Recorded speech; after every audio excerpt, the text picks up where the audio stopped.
May kakaibang bihis si Marco mula noong bata pa siya. Isang ugali na nakuha niya sa kanyang lola.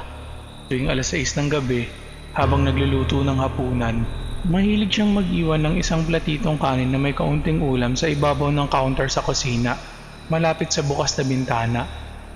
Para sa kanya, hindi ito pamahiin. Nakasanayan niya lang. Para sa mga pusa sa labas o kaya naman para sa hangin. Biro pa nga niya sa mga kaibigan niya sa labas.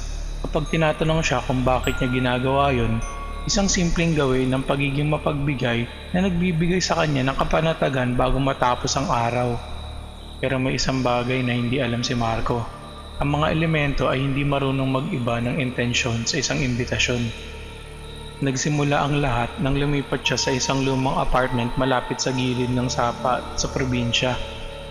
Dahil mag-isa lang siya at laging abala sa online na trabaho, itinuloy niya rin ang mga nakagawian niya.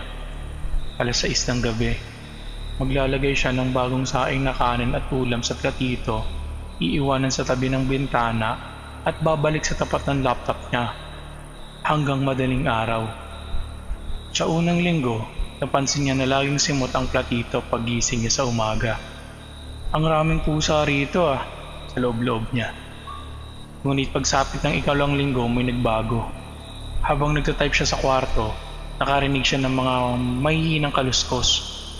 Hindi kaluskos ng hayop na naghahanap ng pagkain, kundi tunog ng kutsara at tinidor na marahang ibinababa sa lamesa na parang may isang pamilyang formal na kumakain.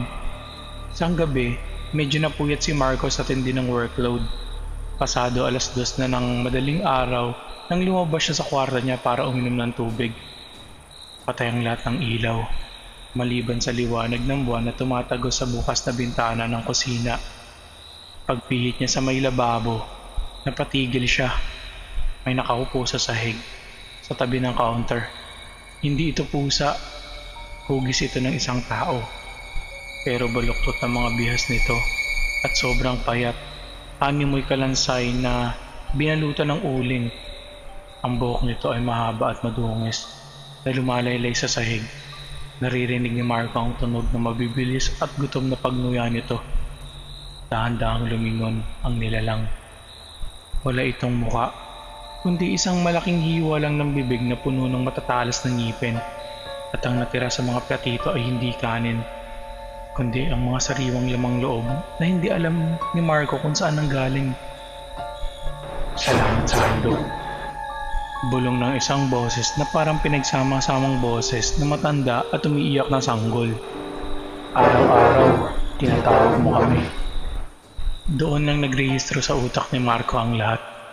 Ang pag-iiwan niya ng pagkain sa tabi ng bukas na bintana sa eksaktong oras ng dapit hapon kung kailan nagbubukas ang lagusan ng mga espiritu.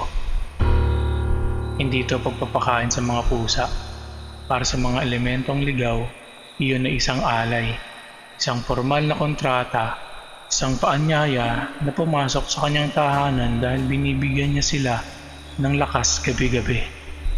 Nanginginig na dahan-dahang umatras si Marco papasok sa kanyang kwarto at nilak ang pintuan. Buong magdamag siyang hindi nakatulog habang naririnig ang mga kaluskos ng mga kuko na kumakalantog sa labas ng pinto ng kanyang kwarto na parang nagpapasalamat sa pagpapatuloy sa kanila. Inaumagahan, agad na nag-impake si Marco. Iniwan niya ang karamihan sa kanyang mga gamit at lumipat pabalik sa Maynila. Sa isang modernong kondo, nangako siya sa sarili niyang hindi na siya mag-iiwan ng kahit anong pagkain sa labas. Lumipas ang isang buwan. Isang gabi, dinalaw si Marco ng isang matinding lagnat. Sobrang nanghihina siya.